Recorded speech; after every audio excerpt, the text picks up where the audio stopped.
กราบนบนอบน้อมอย่างพระติรัตนแก้วเจ้าตั้ง3 ประการอันมีพระพุทธเจ้าพระสัทธรรมเจ้าพระสังฆเจ้าอันเป็นสรณะที่เปิ่งตีเคารพนับถืออันสูงสุดในชีวิตกราบคารวะแตบไตไวสาปารมีธรรมพระมหาเถรานุเถระ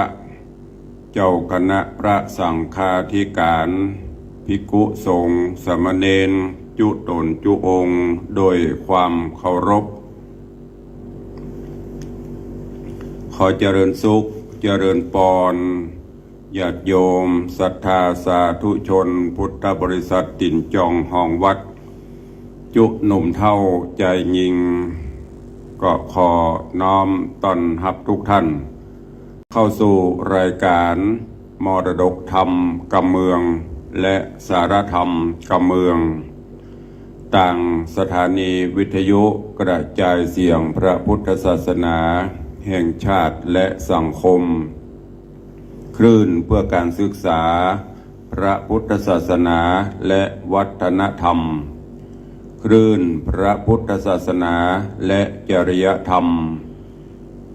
คลื่นวิทยุสีขาวเพื่อเจ้าประชาส่งสัญญาณออกอากาศต่างคลื่นสถานีวิทยุ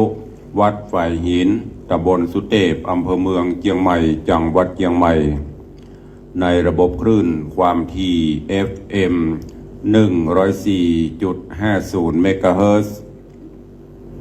ในเมตตาท่านเจ้าอาจารย์พระครูสมุวิสุวัฒน์วรกิจโจท่านผู้อำนวยการและท่านผู้ควบคุมเทคนิคการกระจายเสียง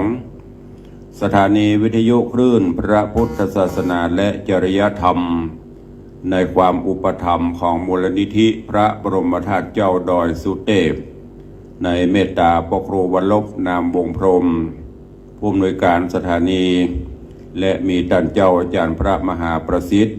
ผู้ควบคุมเทคนิคการกระจายเสียงส่งสัญญาณออกอากาศต่างคลื่นความถี่ FM 96.0 เมกะเฮิรตซ์สถานีวิทยุคลื่นวิทยุสีขาวเพื่อเจ้าประชาในเมตตาท่านเจ้าอาจารย์พระครูอภิวัฒนวิกรมท่านผู้อำนวยการตลอดจนผู้อำนวยการสถานีวิทยุในเครือข่ายคลื่นสีขาวตั้งแต่เชียงใหม่ลำพูนลำปางแพร่น่านเป็นต้น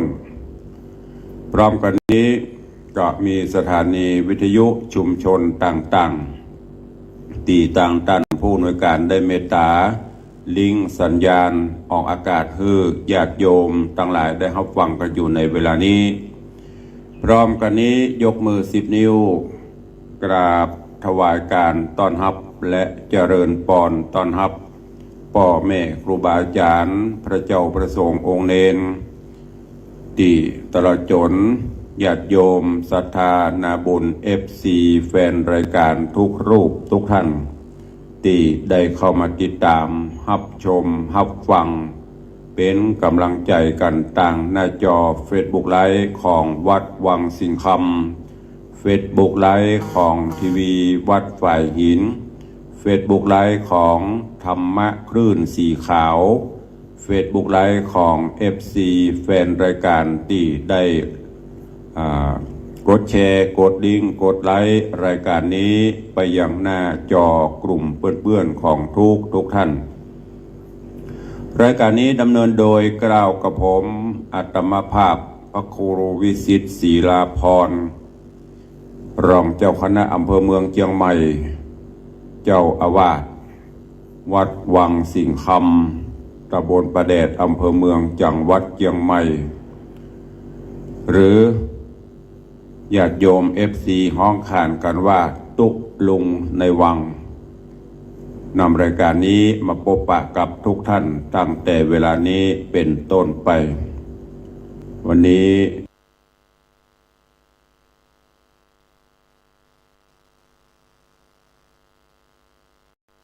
นั้นมีท่านเจ้า พระครูวิโรธชยพร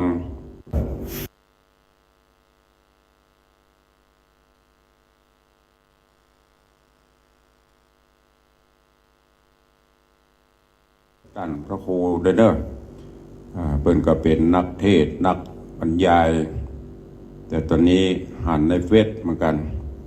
ก็ถวายกำลังใจตุลุงก็เหมือนกันเนอะตุปี ใช่ว่าจะดีตลอดนะกำลังได้เริ่มออกอากาศในวันนี้ก็สุขภาพก็แย่เหมือนกันหูตาก็แย่เหมือนกันขอถวายกำลังใจนอกจากนั้นท่านเจ้าจารย์ตุปีท่านมหาหรือนามห้องขานว่าปลัดบ้านนามหาบ้านนอกเจมหาบ้านนอกเนอะมหาเศรษฐี ก็เข้ามาเป็นกำลังใจก็ขอกราบขอบพระคุณนะครับเนอะ นอกจากนั้นก็โยมอย่างนี้มันเป็นภาษาอังกฤษนะตัวลงจังอ่านยากวิอะไรอย่างสุมาอภัยอ่านไปได้ภาษาอังกฤษแล้วก็มีโยมทองคำทิวงคำโยมปฏิวัติยาสมุทรโยมแก้วรอดสการเนาะกำลังเข้ามาติดตามตั้งหน้าจอ Facebook ไลฟ์ในตอนนี้ก็คงจะขึ้นฮอดขึ้นเดิงหากันเนาะต่างวิทยุก็เหมือนกันซ้ำเก่าซ้ำใหม่คนเท่าจังโทรมาตุลุงเมื่อใดก็แห้งเมื่อไรจะสดสักเตื้อวันนี้สดร้อนจากเตาก่อนอื่นต้องขอยกมือ10 นิ้วกราบขอบพระคุณและขออนุโมทนาบุญขอบคุณพ่อแม่ครูบาอาจารย์พระมหาเถรานุเถระเจ้าคณะพระสังฆาธิการนับตั้งแต่พระเดชพระคุณหลวงพ่อท่านเจ้าคุณพระเทพมังคลาจารย์หลวงพ่อเจ้าคณะจังหวัดเชียงใหม่พระเดชพระคุณหลวงพ่อท่านเจ้าคุณพระเทพสิงหวรจารย์รองเจ้าคณะจังหวัดเชียงใหม่หลวงพ่อท่านเจ้าคุณพระสุวรรณเมธีรองเจ้าคณะจังหวัดเชียงใหม่ท่านอาจารย์พระครูท่านอาจารย์เจ้าคุณพระวิมลมุนีรองเจ้าคณะจังหวัดเชียงใหม่แล้วก็มีหลวงพ่อพระเดชพระคุณหลวงพ่อท่านเจ้าคุณพระภาวนาธรรมาภิรัตน์หลวงพ่อเจ้าคณะอำเภอเมืองเชียงใหม่ท่านอาจารย์เจ้าคุณพระภาวนาอย่างก็ลืมชื่อไปแล้วท่านเจ้าอาวาสวัดพระพุทธบาทตากผ้าท่านอาจารย์เจ้าคุณวัดขอนตาลพระนอนขอนตาลศักดิ์สิทธิ์รองเจ้าคณะอำเภอแม่ริมนี่เป็นพระราชาคณะแล้วก็มีเมตตาพระเดชพระคุณหลวงพ่อท่านเจ้าคุณพระเทพรัตนนายกหลวงพ่อเจ้าคณะจังหวัดลำพูนเมตตาท่านเจ้าอาจารย์เจ้าคุณพระประชานาถมุนีท่านเจ้าคณะอำเภอกัลยาณิวัฒนาและพระมหาเถระท่านเจ้าคณะอำเภอรองเจ้าคณะอำเภอเจ้าคณะตำบลเจ้าอาวาสพระเลขานุการประมาณ250 รูปที่ได้โปรดเมตตากับต่างวัดวังสิงห์คำเนอะในงานทำบุญปล่อยหลวงกินใหญ่ตาลหลวงเฉลิมฉลองกุฏิทรงโฮงหลวงและเสนาสนะถาวรวัตถุของวัดวังสิงห์คำตีตังคณะสงฆ์คณะศรัทธาได้ร่วมกันจัดเฉลิมฉลองผ่านโป้นไปตั้งแต่วันที่7 พฤษภาคมเป็นวันตันจ่อตันปุงหลังจากนั้นก็วันที่13 บ่าย 3 โมงทักษิณานุปทานอุทิศกัลปนาผลคือกับพ่อแม่ครูบาอาจารย์อดีตท่านเจ้าอาวาสภิกษุสงฆ์องค์เณรและผู้มีพระคุณกับวัดตลอดจนญาติวงศาญาติสนิทมิตรสหายบูรพกษัตริยาธิราชเจ้าผู้มีพระคุณกับวัดวาอารามแล้วก็วันที่14เป็นวันทำบุญ เจริญพระพุทธมนต์สืบโหราจตาเฉลิมฉลองโอกาสยืนยงองค์การมอบถวายสิ่งก่อสร้างอันมีกุฏิสงฆ์องค์หลวงและถาวรวัตถุต่างๆไว้ในบวรพุทธศาสนาแล้วก็ได้ถวายภัตตาหารเพลได้เลี้ยงเข้าวปลาอาหารสถานบุญที่มาร่วมวันที่15ก็เป็นวันตกแต่งดาหัวกินหัวตาลของบ้านญาติโยมศรัทธาวันที่16 17เป็นวันแห่เครื่องไตรยตานของคณะศรัทธาหัววัดหัววาต่างๆประมาณ350วัดได้นำเครื่องไตรยตานจั่งฟ้อนนางรำเข้าร่วมในการทำบุญเฉลิมฉลองกุฏิสงฆ์ครั้งนี้กล่าวกับผมอาตมาภาพก็ขอยกมือ10 นิ้วเนอะกราบขอบพระคุณในเมตตาปรมีธรรมมหาเถระครูบาอาจารย์ท่านเจ้าภิกขุสงฆ์เนรจุตนจุองค์ที่ได้เมตตากับต่างวัดวังสิงห์คำและคณะศรัทธาในโอกาสนี้แล้วก็ขอบคุณกับปออกแม่ออกศรัทธานาบุญตั้งแต่เชียงใหม่ก็ดีละปูนลำปางเชียงไฮ้ก็ดีเนอะที่ได้ทะทางหลั่งไหลกันมาร่วมตลอดจนขอบพระคุณกับญาติโยมที่ได้เป็นเจ้าภาพสังฆทานถวายพระเจ้าพระสงฆ์บ่ว่าจะเป็นสังฆทานชุดใหญ่หรือจะเป็นไตรยตานฮับหัววัดก็ดีตลอดจนตั้งเครื่องไตรยตานที่เป็นกระเป๋าที่ได้สั่งทำไว้แล้วก็เป็นเจ้าภาพถวายภัตตาหารเพลตลอดจนได้เป็นเจ้าภาพศรัทธาวัดวังสิงห์คำวันนี้ก็ตานโต๊ะสแตนเลสตานเก้าอี้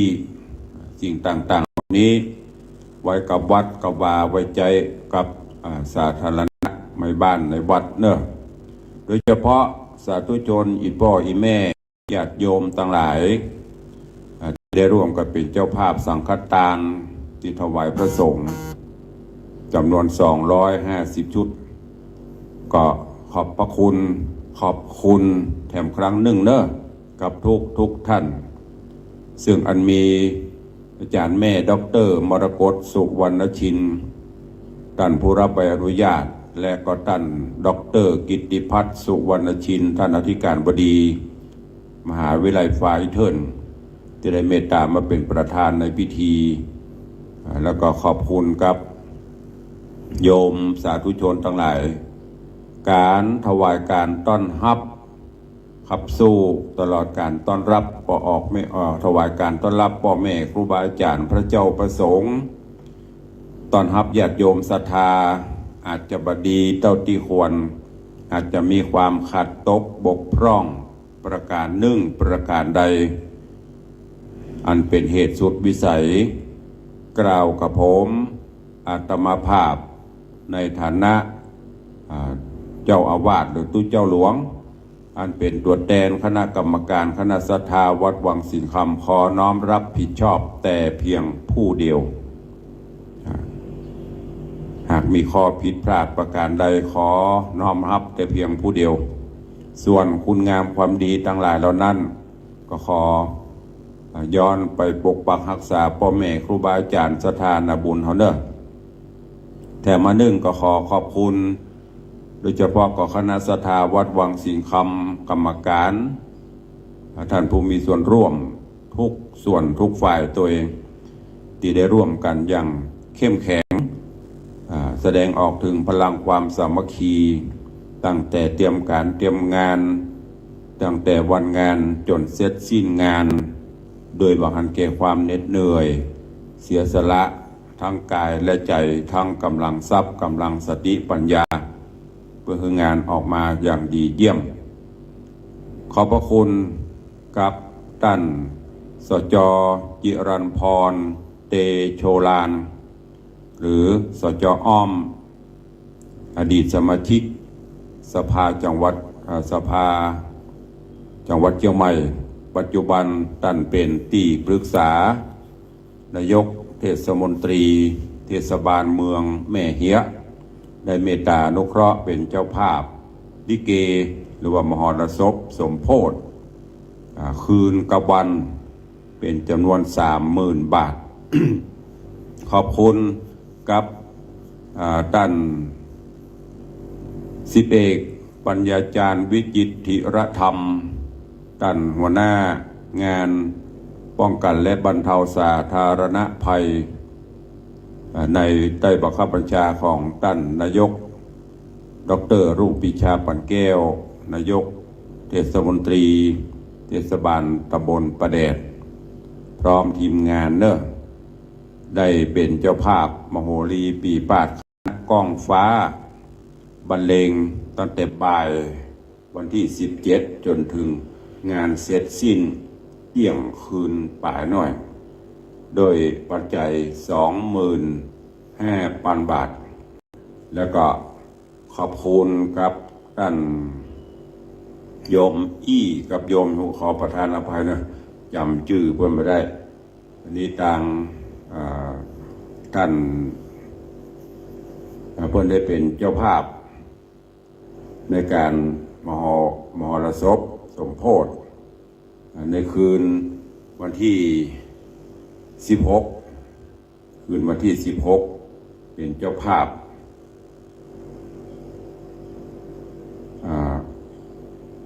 มหรสพอันประกอบไปด้วยลำวงหรือความรื่นเริงต่างๆอันนี้ก็ต้องขอบพระคุณมาณโอกาสนี้ตัวเองแล้วก็วันที่17ก็มีมหรสพคณะดนตรีของอย่างก็เอสดีหรือเอสดีตลาดแตกอันนี้ก็ได้รับเมตตาจากท่านสจ.จิรัญพรเตโชลานพร้อมคณะก็ได้นำไปเป็นเจ้าภาพอันนี้ขอบคุณในนามตัวแทนของวัดวังสิงห์คำในนามตัวแทนของญาติโยมศรัทธานบุญตัวเองคืนวันที่16ที่กล่าวไปเมื่อกี้เจ้าภาพก็คือคุณโยมพานุพงศ์วีระตันตยาพรคุณพานุพงศ์วีระตันตยาพรที่ปรึกษากิติมศักดิ์นายกเทศมนตรีนครเชียงใหม่ล้อมกับด้วยคุณโยมธนกรสารบัญเลขานุการนายกเทศมนตรีนครเชียงใหม่ขอบคุณด้วยที่ท่านได้คือการอุปถัมภ์เป็นเจ้าภาพมหรสพในงานนี้3 คืนแรกคืนที่1คืนวันที่16ก็คือของท่านพานุพงศ์วีระตันตยาพรที่ปรึกษากิติมศักดิ์ของนายกเทศมนตรีแล้วก็คุณโยมธนสรสารบัญเลขานุการนายกเทศมนตรีเทศบาลนครเชียงใหม่โดยการประสานงานของท่านสิบเอกปัญญาจารย์วิจิตรธรรมคืนวันที่17ท่านสจ.อ้อมจิรัญพรเตโชลานเป็นเจ้าภาพแล้วก็ท่านสิบเอกปัญญาจารย์วิจิตรธรรมเป็นเจ้าภาพมโหรีปีปาดขอบคุณตัววันนี้ก็ขอผู้จ๋าขอบคุณกับญาติโยมศรัทธาครูบาอาจารย์ตัวหลังจากที่เสร็จปล่อยหลวงแล้วไม่ได้มาปะก่อนมันมากับได้ปะวันนี้ก็ขอถือโอกาสนี้ไลฟ์สดพบปะแล้วก็ขอบคุณญาติธรรมที่มาห่วมญาติโยมที่ฟังเป็นโดยเฉพาะ FC ทางวิทยุไม่ว่าจะเป็นคลื่น96คลื่นสีขาวคลื่นวัดฝ่ายหินที่ได้โมทนาสาธุได้ทราบข่าวกับมาห่วมบุญกุศลที่ไม่ได้มาก็โอนปัจจัยมาให้มาหอมเป็นเจ้าภาพหัววัดเป็นเจ้าภาพสังฆทานเป็นเจ้าภาพไตรยทานน้ำดื่มอะไรอย่างต่างๆเหล่านี้แล้วก็โฮงตาลแถมโดยเฉพาะก็มีของโยมปีวีรองรักเฉิดฟ้อน นำหงทานมาตัวเองก็มีของต่างพี่น้องญาติโยมต่างเทพเสด็จกาแฟ SK เทพเสด็จก็ได้นำกาแฟมาตัวอร่อยเนอะโอ้สุดยอดของกาแฟเด้อได้นำมาตั้งหงทานป่ายปอก็ยังถวายพระเจ้าประสงค์จนเสร็จสิ้นงานหลายท่านถ้าตุลุงไปได้ก็ต้องขอสุมาอภัยเนอะอันนี้เอาเตาตีจำได้ที่เปิดนำหงทานก็ดีมาเป็นเจ้าภาพสังฆทานขอบคุณกับต่างโยมปอทองใบเปรมประชาโยมปอบ่เคยขาดบ่เคยละนี่มาตลอดมาห่วงเป็นเจ้าภาพสังฆทานเจ้าภาพอาหารเพลตัวเองอายุปอก็90 ป่ายละแข็งแรงดีก็ด้วยบุญบารมีตัวเองขอบคุณกับโยมปอรัฐแม่พองพันธ์ปลพงศ์ประธานกรรมการบริหารบริษัทพึ่งน้อยเบเกอรี่นี่ก็ได้นำหงทานมาตัวเองแล้วก็ปลัดมาร่วมโมทนาบุญตัวเองอาจารย์จุธารัตน์สมบัติโยมปีนิ่มนวลรอดเรือนแล้วก็มีโยมแม่อำไพกองรากที่มาเนอะ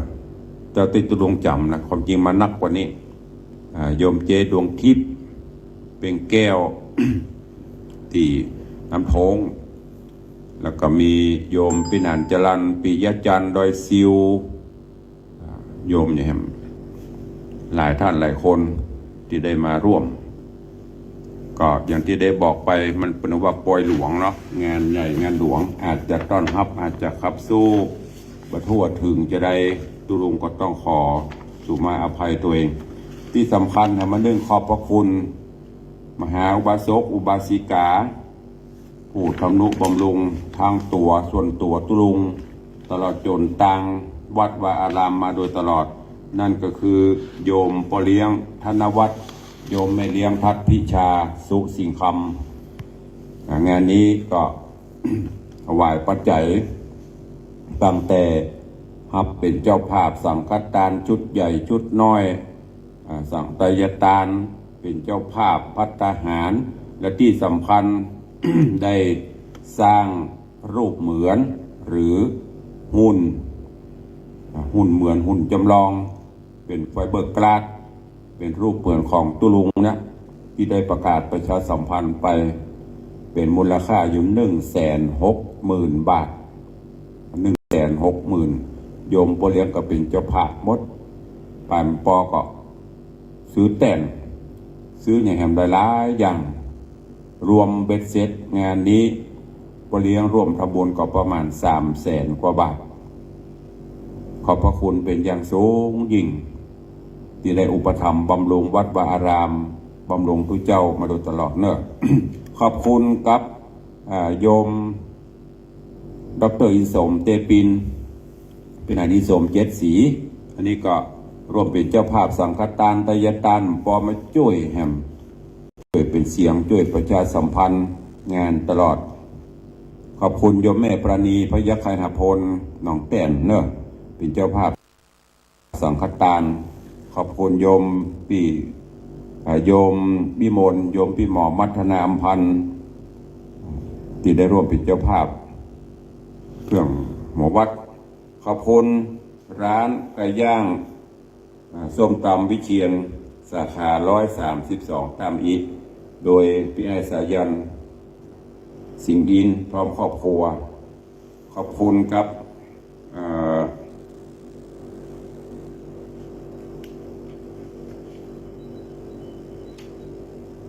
แม่บุญป่านมีงานเนอะโยมแม่บุญป่านโยมปีจงรักมีงานใจสถานก็หยอดขอบคุณกับพ่อสีโบแม่ฟองนวลคำปันขอบคุณพ่ออนันต์แม่สุรังมาสา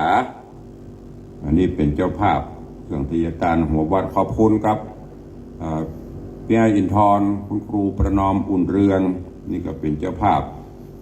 เครื่องไตรยทานสังฆทานชุดใหญ่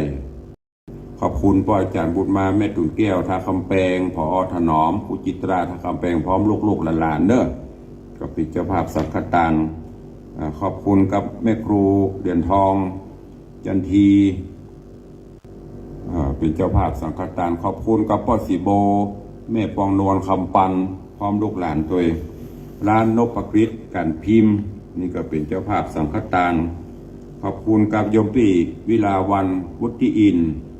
หรือโยมปีวันดีบกรกเหนือขอบคุณกับโยมปีกิ่งแก้วหอมสมหรือหอมยมหอมสมหอมยมเนาะหอมสมพร้อมครอบครัวบุ๋มหัวจ้างเนอะอันนี้ก็เป็นโยมปีที่เคารพนับถือบ้านใกล้เฮือนเคียงโยมปีกสละเวลามาร่วมเป็นเจ้าภาพหัววัดงานป่วยหลวงนี่ตัวเองโยมปีกิ่งแก้วแล้วก็ขอบคุณอาจารย์แม่ดร.มรกตสุวรรณชินท่านดร.กิตติพัฒน์สุวรรณชินนี่ก็ไปโยมอุปถัมภ์วัดอุปถัมภ์อุปถากวัดกฐินพระป่างานทุกงานท่านบ่เคยละบ่เคยขาดก็มาร่วมเป็นเจ้าภาพสังฆทานแห่งซาวชุดเป็นเงินอยู่ 50,000 บาทขอบคุณกับร้านอีจุหลีสังฆพันธ์ซึ่งเป็นร้านสังฆพันธ์ติดดึกดำบรรพ์ร้านเก่าแก่ตั้งแต่ตู้เจ้าเป็นขโยมก่อนนั่นเลยเด้อมาจนถึงปัจจุบันงานวัดมีโยมเจสุจินโยมเจบรพันธ์วิสิสุวรรณซึ่งเป็นเจ้าของผู้จัดการร้านอีจุหลีสังฆพันธ์ก็ได้มาร่วมกันขอบคุณอาจารย์ทวัฒน์อาจารย์พันนีบุญประเสริฐเจ้าของผู้จัดการ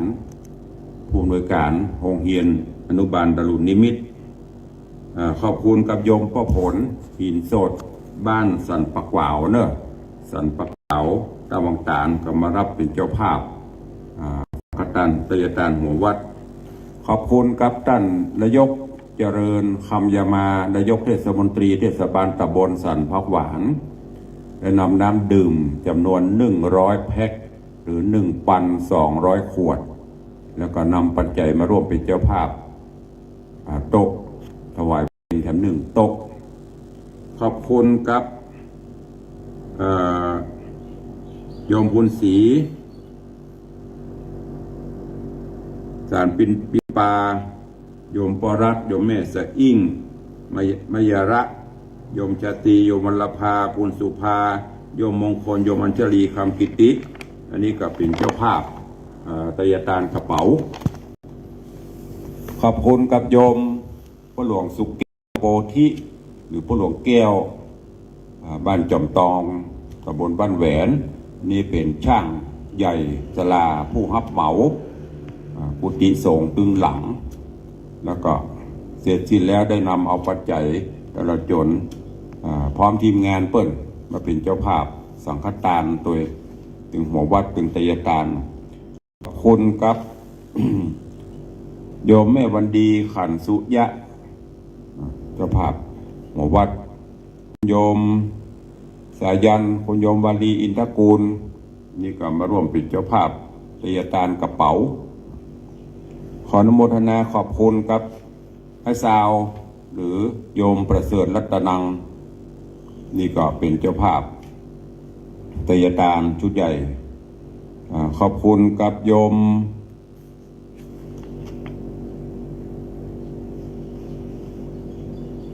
สุวัฒนาคำถาเอเลียนแล้วก็คุณโยมได้อุทิศบุญกุศลให้โรเบิร์ตอีเอเลียนนี่เป็นเจ้าภาพภัตตาหารเพน2 โต๊ะโยมเพนสีปัญญาแดงเจ้าภาพของวัด นอกจากนั้นก็ขอบคุณ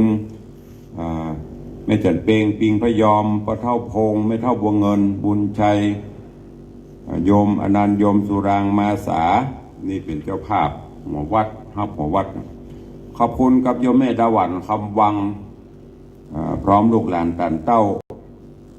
อันนี้ก็ร่วมเป็นเจ้าภาพตยตานเป็นเจ้าภาพบริจาคน้ำดื่มเป็นเจ้าภาพโต๊ะเพลหรือว่าอาหารเพลขอบคุณกับโยมพี่ไอ้นัทพจน์จากรินเนอร์นี่กับบละบลืมได้ยินข่าวสารงานบุญวัดวังสิงห์คำพี่ไอ้นัทพจน์จากรินมาโดยตลอดมาห่วมสร้างกุฏิตัวมาเป็นเจ้าภาพสังฆทานตัวขอบคุณนักเนอร์ขอบคุณกับโยม ใจเพชรพี่นานสุพจน์นายสมคิดชยาบรรตานี่ก็เป็นเจ้าภาพไตรยตานชุดใหญ่ขอบคุณครับแม่เดินแก้วศรีที่วงศ์โยมแม่จันออนพดุงศักดิ์นี่ก็เป็นเจ้าภาพ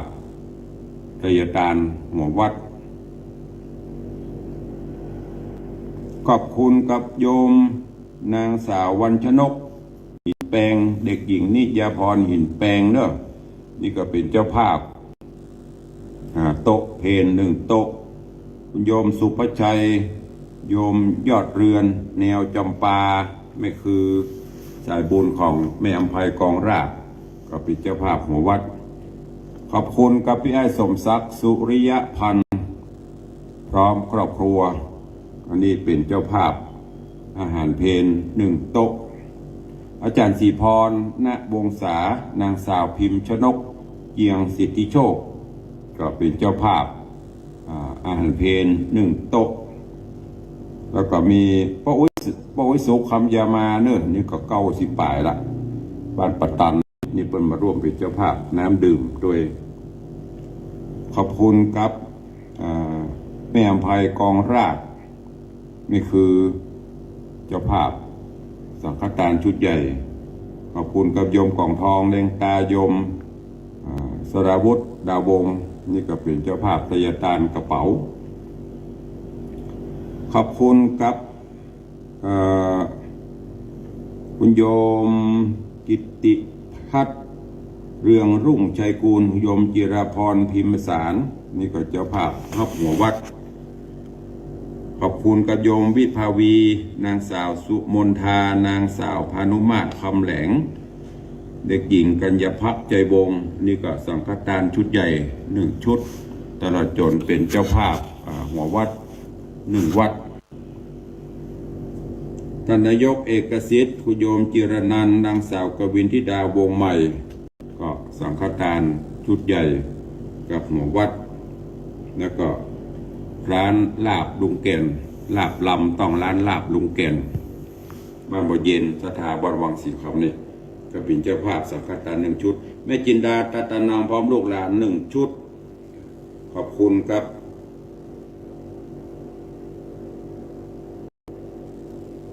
นางสีพันหินศีลนางพิมพกาหินศีลนี่ก็สังฆทาน1 ชุดแล้วก็มี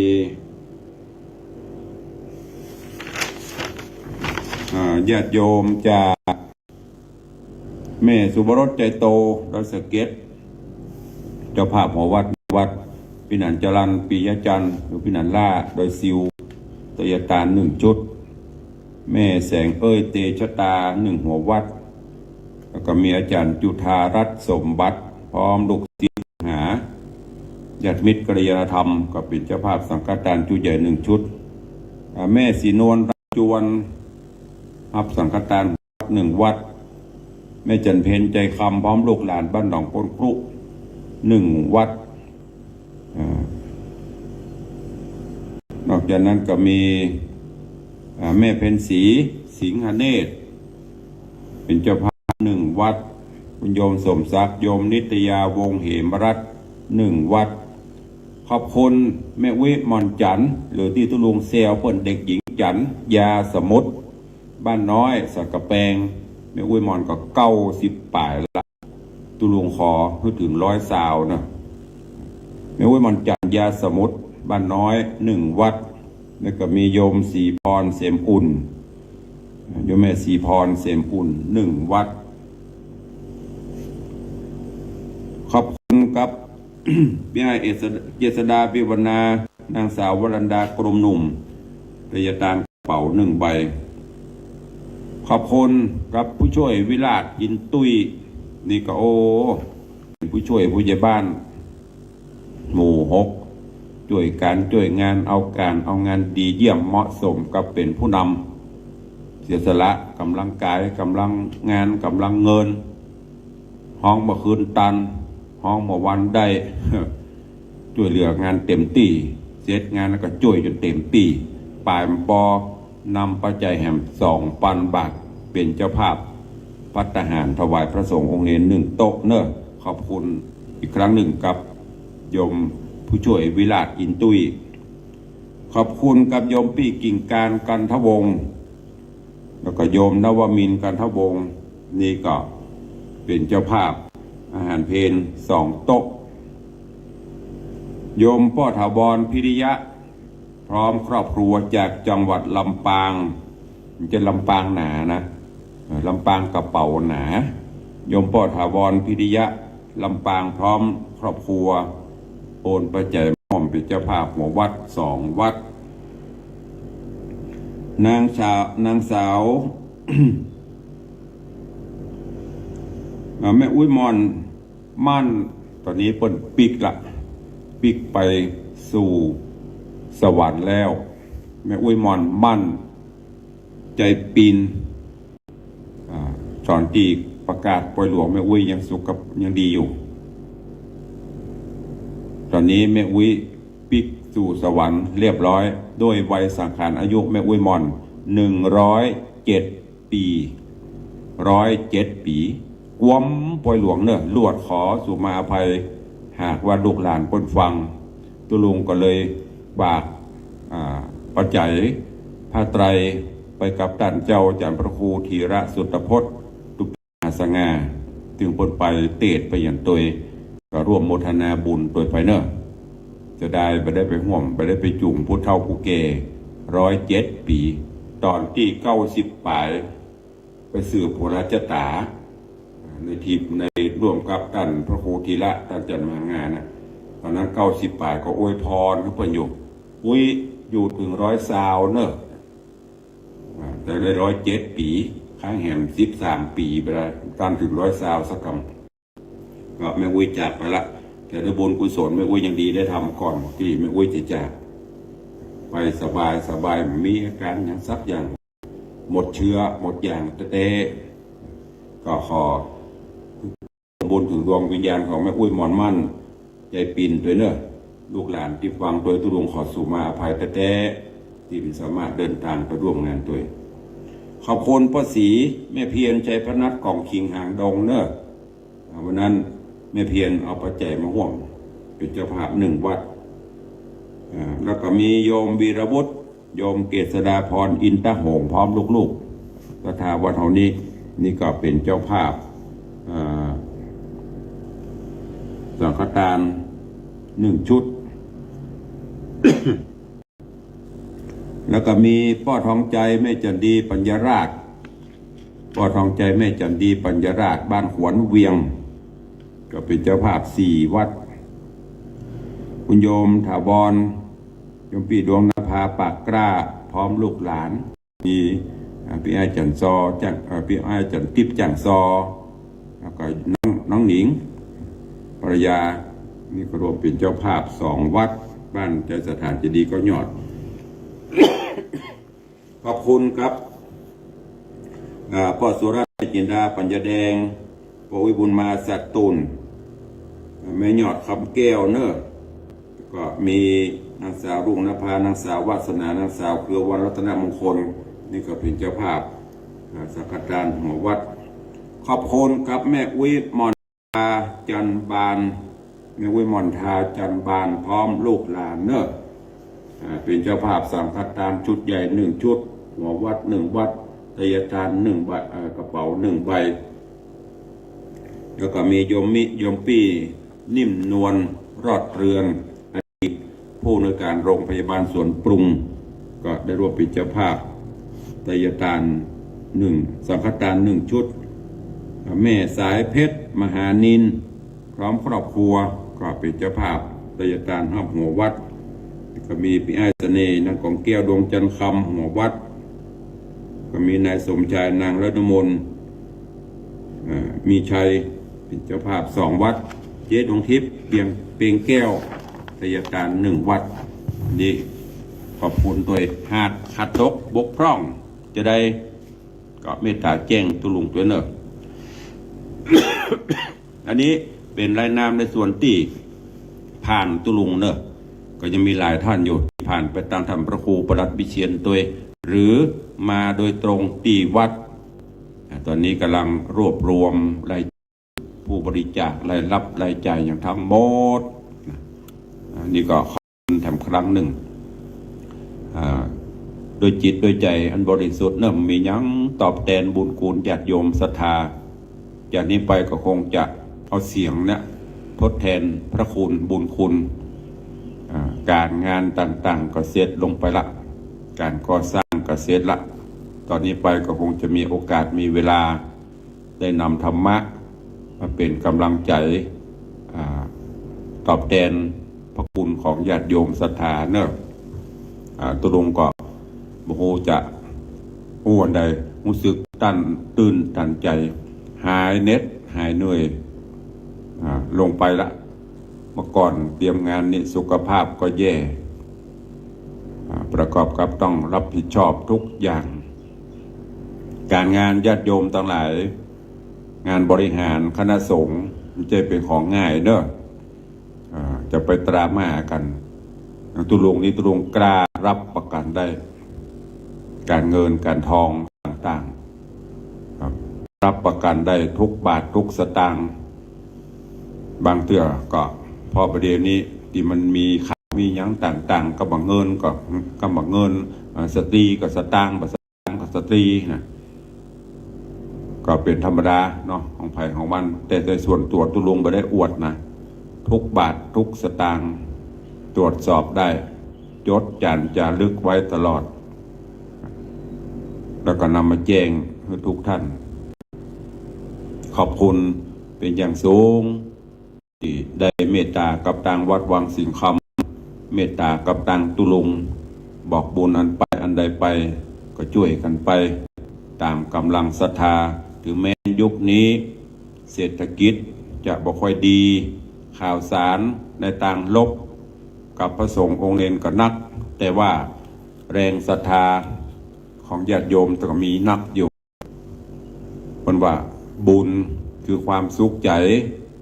ทำอันใดแล้วเขาสุขใจก็ทำไปเรื่องอื่นๆเป็นเรื่องของกรรมพุทธเจ้าบอกว่า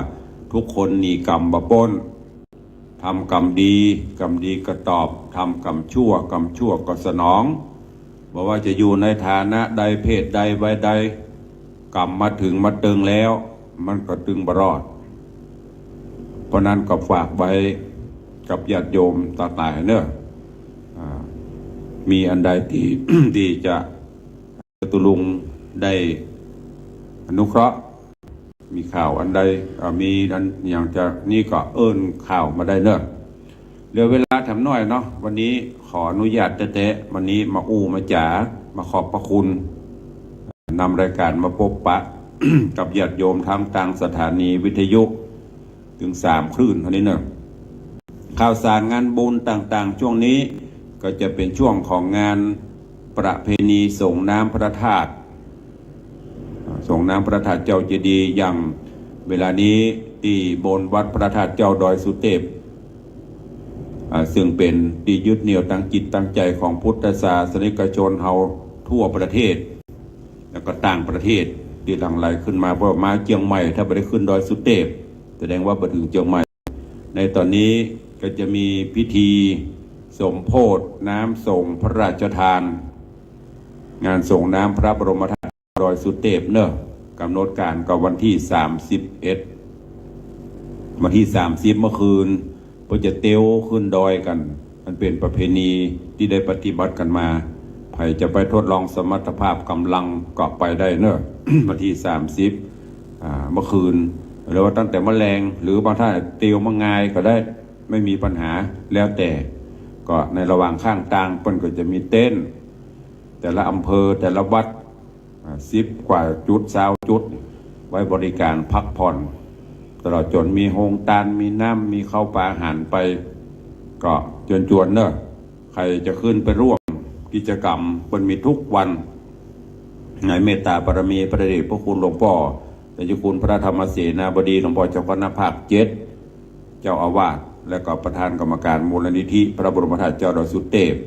มันก็นิมนต์พระเจ้าประสงค์ขึ้นไปเจริญพระพุทธมนต์สมโภชตลอด7 วันเนี่ย7 วัน 7 คืนไปสิ้นสุดเอาวันวิสาขบูชาวันสำคัญของโลกที่จะถึงนี้เนอะ ก็รวดถือโอกาสเชิญชวนญาติโยมศรัทธาได้ประพฤติวัดปฏิบัติธรรมเพื่อน้อมถวายเป็นพุทธธรรมสังฆบูชา ถวายแก่พุทธองค์ในโอกาสวันวิสาขบูชาวันสำคัญของโลกนะไม่ใช่ของประเทศไทยเขานะวันสำคัญของโลก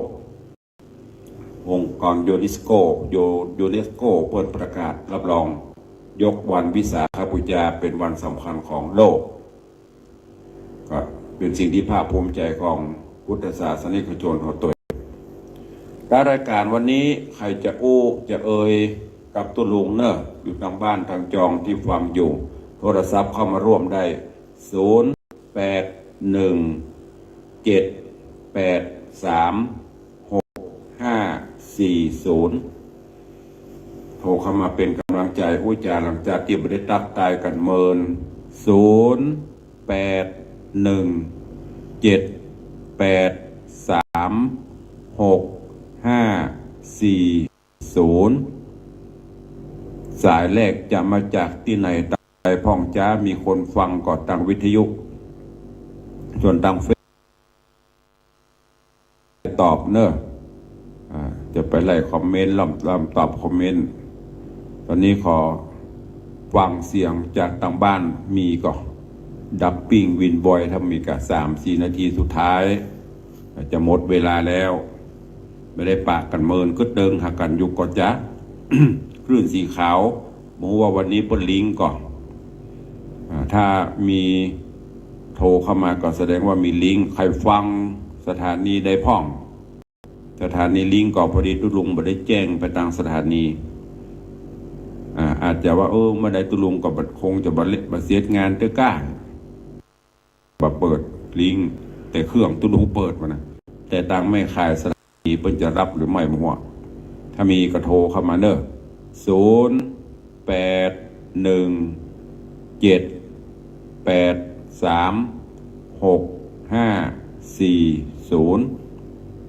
มีใครฟังตอนใดพ้องรายงานโตเข้ามากำวันต่อไปก็คงจะได้เอาทำเนาะจะได้เสาะทำข่าวทำเรื่องมาเทศให้ฟังในรายการมรดกธรรมกำเมืองฉลองศรัทธาญาติโยมตั้งหลายตัวอย่างดับปิ้งบินบอยวันนี้แสดงว่าทางสถานีวิทยุถ้าบ่ได้ลิงก์สัญญาณจ้ะถ้าลิงก์ก็มีคนฟังก็ถ้ามีคนฟังก็ตะกี้เปิดสถานี ก็ขึ้นไม่คายบอกทาง104รู้สึกจะเงียบทำ104บัดลิงก์บัดนี้ก็คายอื่นเพิ่นก็ลิงก์บ่ได้เพราะ104วัดไฟหินจะเป็นคายลับยิงสัญญาณนะแสดงว่าถ้าจะบ่ได้ลิงก์ก็ดักปิ้งจะนี่มีอยู่กัน เจริญปอนยมปอถาบอนครับสวัสดีครับฟังจากวิทยุกับว่าจากวิทยุหน้าฟังอยู่แสดงว่าปลิงอยู่ครับสัญญาณชัดเจนดีเนาะชัดเจนจะดีขอบคุณเนอะที่มาห่วงบุญตัวกันครับพ่อก็ได้พาตาแล้วในวันพูดแล้วพาแล้วเป็นจะได้พ่องกับแจ้งดีแจ้งเรื่องเดี๋ยวนี้ดีเฮาตุลงกับว่ารอเสร็จภารกิจเคลียร์งานแล้วก็จะเข้าไปละตาข้างขวารู้สึกมีปัญหาที่บอกให้ฟังครับจะได้ก็อันนี้ก็เตรียมจากตัวภาพตรงนี้ไปก็นี่ละนอกงานก็เสร็จแล้วแต่งานต่อไปก็ส่งน้ำพระธาตุปุ่นเดือนกรกฎาคมเดือนมิถุนาเดี๋ยวจะได้กับฟังข่าวเนอะสาธุอนุโมทนากับปอเนอร์ขอบคุณโยมป่อถาบอนพิติยะจากจังหวัดลำปางโยมป่อไปเรียบร้อยแล้วฮะจัดการตาของตุลุงกับฟูไฟก่อนงานปล่อยหลวงมาละก็เอามาข้างขวามีปัญหาไปตรวจเช็คเรียบร้อยละหมอป ว่ามีเบาหวานขึ้นนิดแต่ก็มีต้อกระจกหน่อยบวกกันค่าใช้จ่ายในการผ่าตัดเปลี่ยนเลนเจริญปอนแม่ประณีเจ้าจะตัวเจ้าท่านรอง ว่าจะได้วันนั้นไปหลวงวันดีเจ้าลำบงทุกคนก็ไม่ได้ลำบงก็ไม่ได้ลำมาไปตาจังฟอนวัดวังเขาเอิ้นใส่กันเลยเพชรดีมาปะโตเป็นลำกับปลำบงตะป่วนเพชรดีนอดังน่ะตึงเท่าตึงนมเต็มเวทีนะดีใจได้ไปถ่ายรูปกับลูกเหมือนเหมือนกับบ่เหมือนโบเหมือนกับเจ้าดีละพอเดียงพอถามโอ้ยเหมือนดีเนาะขอบคุณหลายๆเนอะแม่เนอะเจ้าบุญรักษาอยู่ดีมีสุขเนอะสาธุเจ้าได้โยมแม่ปราณีพยัคฆ์ไข่หพลนี่ก็เหมือนเดียวกันติดตามลำตัวกันมาเมื่อมีงานแม่กับบละมันเจอได้ลำดีๆแม่ก็ซื้อมาถวายขอบคุณ ขาดไปคนเนอะโยมแม่เนาะสิ่งเหนือเสือใต้สิ่งเหนือเดี่ยงโยมแม่ จันดีโยมแม่จันดีก็ไม่ได้ไปเยี่ยมเพิ่นติดตามข่าวสารเพิ่นก็ว่าอยู่ศูนย์กับบุกได้ไปเยี่ยมเพิ่นก็พูดถึงเรื่องตาหมอเพิ่นตรวจสอบเรียบร้อยสแกนเรียบร้อย แต่ค่าใช้จ่ายก็สูงอยู่หมอบอกว่าค่าใช้จ่ายประมาณ100,000 บาทบวกลบก็จะปลายก็ปลายน้อยๆก็จะย่อมก็ย่อมน้อยๆแต่เพิ่นบอกให้เตรียมไว้ประมาณ100,000ญาติโยมก็ว่าเขาอย่ามาแปลงตุลุงย่อมไปแต่มันก็มีหลายส่วนเนาะหลายช่องทางถ้าตามตึกสงฆ์ก็ต้องรอคิวถ้าไปตามไอ้ซิทต่างๆนะ ต้องรอคิวจะเมินจะจ้าจะบวยกับบวมนะแต่ถ้านี่ของศูนย์ศรีพัฒน์ซึ่งก็เป็นโรงพยาบาลหรือสถานที่รักษาของเอกชน วันนั้นก็ไปสแกนไปยังไม่ได้หมดไป3,000 กว่าบาทนี่เพิ่นก็บอกถ้าพร้อมก็มาใช้เวลาทำประมาณไม่เกิน1 ชั่วโมงเสร็จเรียบร้อยกับผู้ก็เปิดได้ประมาณ7 วันดูแลไปจากนั้นก็จะดีขึ้นนี่นะเพิ่นบอกมันจะนี่แต่ก็รอมาเพราะอย่างรอวิตามินยังบ่พร้อมเตื้อก็ทนต่อไปใจนั้นตาเทียมหยอดไปก่อนอันต่อมาก็มีมดนะญาติโยมอาจจะรักตายวันปล่อยหลวงนี่ค่ะโยมจะทำตุลุงเนี่ยมาสูบลงคือผอมก็โดยเหตุหลายประการเนี่ยเบาหวานก็มีเบาหวานไขมันความดันหัวใจไหลติดนิ้วล็อก มีหมดเนอะถ้าโควิดเนอะของผมนะมีหมดเลยแต่ไม่แสดงอาการให้รู้อย่างปล่อยหลวงเนี่ยทั้งเพลียทั้งเหนื่อยล้ามีสปะแต่ว่าเราหยุดไม่ได้เมื่อยไม่ได้หมดซีดเมื่อยหมดซีดไข้เพราะเป็นหัวจักสำคัญไม่ได้อวดตัวนะทุกอย่างถ้าหยุดไปก็คือไปทางหน้าไม่ได้ละเพราะนั้นต้องประคับประคองไปจนเสร็จสิ้นงานนี่แหละบางคืนก็จำวัดบะเต็มอิ่มบะสนิทเพราะต้องเตรียมงานต้องคิดสปะเป็นทุกอย่างให้เธอแล้วอย่างก็ที่เขาว่านะบริหารการความผิดพลาดจนวันนี้สำเร็จแล้วก็จะเริ่มดูแลตัวเก่าพ้องละงานใหญ่ๆหลักๆก็คงจะโป่งวางไว้พ้องละอายุก็แก่ละ63จะเต็มเข้ามาละใกล้เข้ามาละจะเตรียมความพร้อมทุกอย่างนั่นก็ฝากกับญาติโยมเนอะเอาแล้วเนาะพอเวลาหมดเวลาแล้วตุลุงขอนำรายการจากพ่อแม่ครูบาอาจารย์ตลอดจนพระสงฆ์องค์เน้นญาติโยมศรัทธาเข้าไปก่อนเนาะปะกันใหม่ในวันต่อไปเนอะใครจะอู้ตัวตุลุงก็ยังสามารถอู้หลังใหม่ได้ ขอบพระคุณทุกท่านที่ได้ติดตามกราบขอบพระคุณพ่อแม่ครูบาอาจารย์พระเจ้าประสงค์องค์เนนจุตนจุองค์ อนุโมทนาบุญขอบคุณกับญาติธรรมสาธุชนญาติโยมพุทธบริษัททุกท่านเนอะที่ติดตามทางต่างเฟซบุ๊กทางต่างสถานีวิทยุเป็นกำลังใจมาด้วยดี แล้วก็ที่สำคัญแถมพระหนึ่งขอบพระคุณแถมครั้งที่ได้มาร่วมกินห่วมตานกันใหญ่งานหลวงฉลองกุฏิส่งค์องค์หลวงของวัดจนสำเร็จไปแล้วก็ในช่วงนี้เป็นช่วงของงานบุญกุศลต่างๆกิจกรรมต่างๆก็ฟังจากต่างสถานีแล้วก็นักจัดรายการไปเนอะเดี๋ยววันต่อไปลุงก็จะมาอู้มาจ่าให้ฟังวันนี้ขอความสุขสวัสดีจงบังเกิดมีกับพ่อแม่ครูบาอาจารย์พระเจ้าประสงค์องค์เนรจุดตนตระจนปอออกไม่ออกสถานบุญกูคนขอให้อยู่ดีมีสุขปรารถนาสิ่งหนึ่งประการใดสมดังมะโนในไฟอ้างเดินตางไปแห่งหนตะบนใดขอให้แกล้วกราดปลอดภัยจากอุบัติเหตุเพศภัยจะได้มากำกายละวีอยู่ดีมีสุขจุ่มเนื้อเย็นใจให้มีสุขภาพพระนามัยสมบูรณ์แข็งแรงเหมือนกันจุตนจุองเนอจัตตาโรธรรมาวัตันติอายุวันโนสุขังภะลัง